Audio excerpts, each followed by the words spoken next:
Hello, আসসালামু আলাইকুম। WhatsApp guys, আপনারা সবাই কেমন আছেন? আশা করি সবাই খুবই ভালো আছেন। তো আমি আর আমার ভাই মানে তামিম, আমি আর আমার ভাই মিলে 1v1 এর একটা লন অফ ম্যাচ স্টার্ট দেই।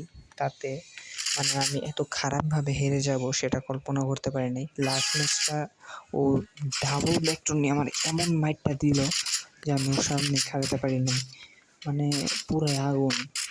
প্রথম রাউন্ডটা আমি ওর সাথে P90 দিয়ে নিয়ে গেলাম, আপনারা দেখেন। ওর সাথে আমি P90 দিয়ে প্রথম রাউন্ডে নিছি। তারপরের অবস্থা মানে পুরাই খারাপ। প্রথম রাউন্ড নেওয়ার পরে ও আমাকে দেখেন কি একটা মাইর দিচ্ছে। এরপরের রাউন্ডে আমি P90 ফালাই দিলাম, আমি শুধু ডেজার্ট নিয়ে খেলতেছিলাম। এমন সময় ও আমার একটা P90 মাইর দেয়, মানে অস্থির লেভেলের একটা মাইর দিচ্ছে আমাকে। এই মুহূর্তে দেখেন আমি শুধু ডেজার্ট নিয়ে আসছিলাম ওর সাথে ফাইট করার জন্য। এমন সময় আমার মোবাইলটা একটু সমস্যার কারণে আমি পারি নাই।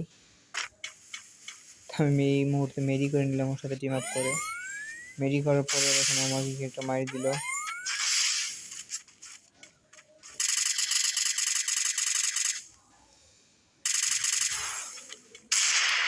দেখেন এই পর্বে আমাকে একটা মাইর দিল।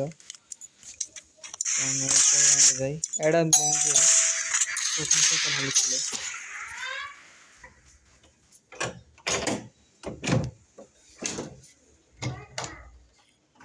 তো আপনারা এই মুহূর্তে একটু ওয়েট করেন।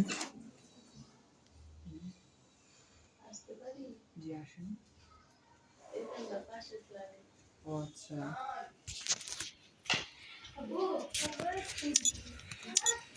তো আমি একটু পজ করলাম, দয়া করে ক্ষমার দৃষ্টিতে দেখবেন, কারণ বাসটা একটু লোকাস ছিল। অতঃপর আমার একটা মাইরটা দেখেন, অথবা আমার একটা মাইর মাইর শেষ হওয়ার পর আমি যে আগে দেই এই রাউন্ডটা মনে হয় আমি ইউএমপি দিয়ে না, ও আমার হেডসেট মেরে দেয়। আর পরের রাউন্ড যদি আমরা দেখি, আমি ওর সাথে ইউএমপি দিয়ে কিন্তু এক রাউন্ড নিলাম। পরের রাউন্ড যদি আপনারা দেখেন, একটা থমসন দিয়ে আমি ওর সাথে হেডসেট নিলাম।